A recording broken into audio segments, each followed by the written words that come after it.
chào các bạn đã trở lại với kênh của Trang Ghi Nguyễn. Hôm nay hãy cùng mình get ready with me, trang điểm tông hồng dễ thương để đi chơi hoặc là chụp hình kiểu đều được nha. Nào, mình cùng bắt đầu thôi.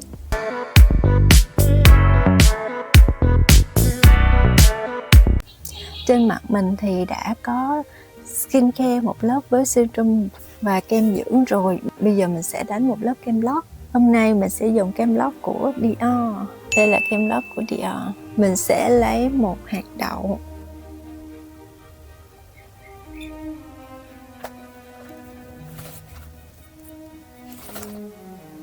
xịt một lớp xịt khoáng để set make up lại. Mình dùng của Rami.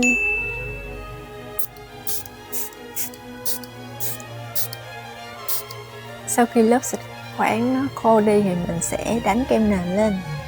Hôm nay mình dùng kem nền của Makeup Forever.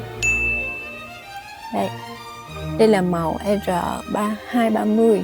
Mình sẽ ấy đều lên trên cây cọ, tán nền. Ấy đều ra. Xong mình sẽ đánh lên hai bên mặt. Mình cũng giống như lần trước là mình sẽ đánh từ trên, đánh từ giữa xương gò má đi ra. Đó. Vừa đánh vừa miết chặt nha các bạn. Rồi bên đây. Còn lại thì mình sẽ đánh vào bên trong.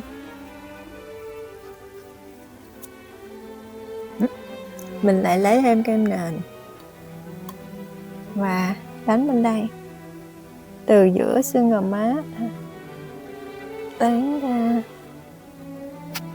Ở bên đây thì đánh xuống ra bên trong mũi, theo chiều sống mũi.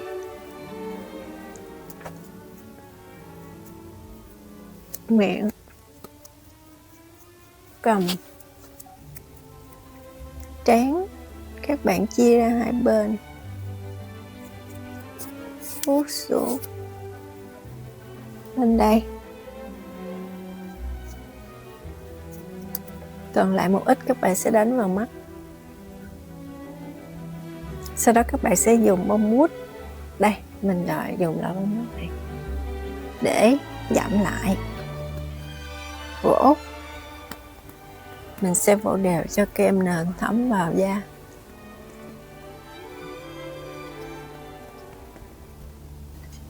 Sau đó mình sẽ dùng kem che khuyết điểm Maybelline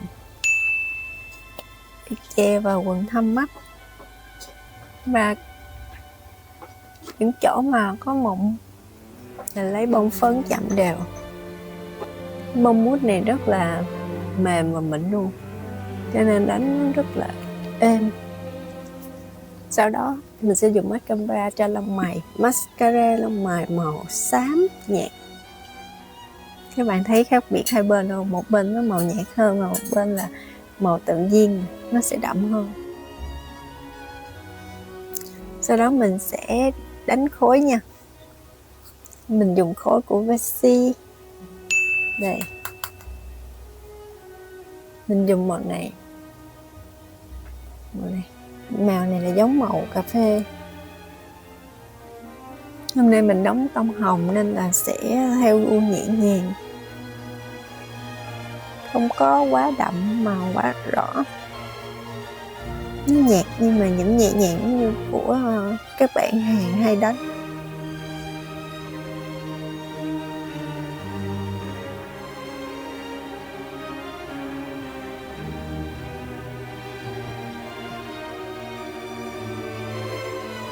Đây với một chút vào này. Đánh khối.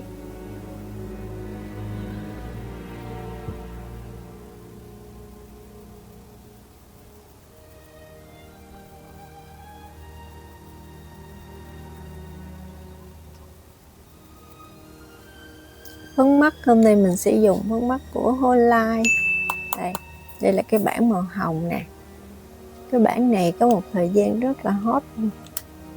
Mình sẽ dùng 3 cọ này để đánh mắt. Mình lấy màu nền này để đánh hết toàn bộ hốc mắt. Đây, đánh lên 2/3 của bầu mắt.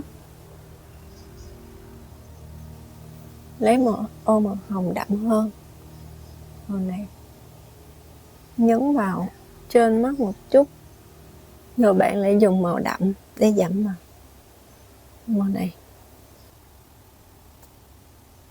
Vậy là xong. Bây giờ mình sẽ dùng màu đậm hơn để kẻ mắt và nhấn nha. Nhấn vào ở cái đuôi.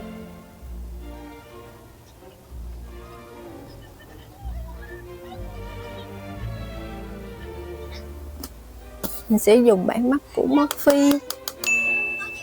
Mình sẽ dùng cái màu đậm nhất là màu này để nhấn. Do mình không có kẻ mắt nước á, cho nên mình sẽ dùng phấn luôn.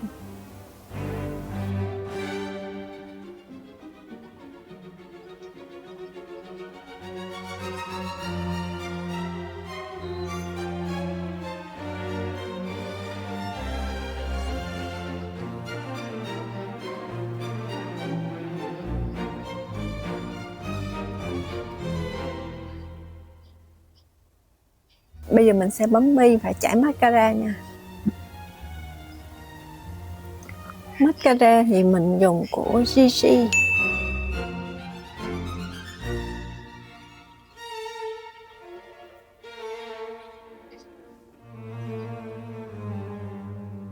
Xong rồi bây giờ mình sẽ đánh má hồng nha.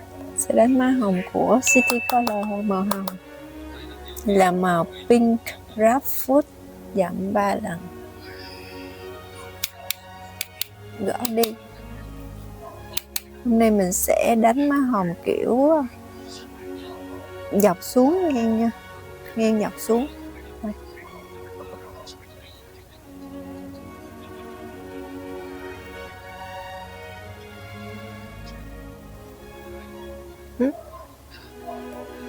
Đánh cầm.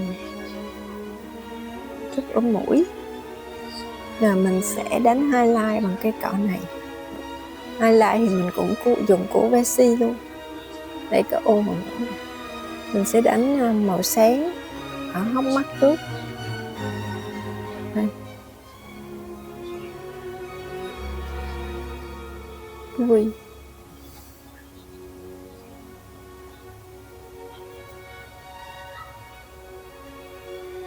Hai bên rau rồng màu sáng.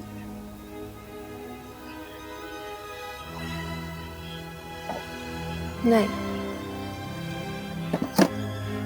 Và dùng màu nhũ highlight đánh lên trên mũi.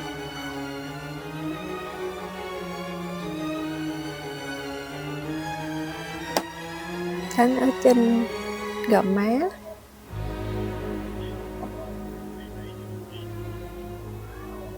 Một chút ở ngay cằm các bạn. Rồi bây giờ mình sẽ đánh son. Mình dùng son thổi của Charlotte Tilbury. Đây là màu Work of No Shame.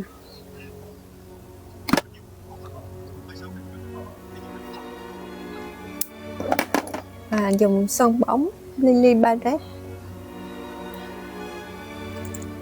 Đánh lên môi dưới.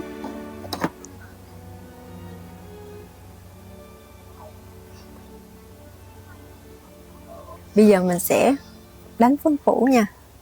Phấn phủ thì mình sẽ dùng của Laura Mercier. Đây. Phủ lên toàn bộ mặt.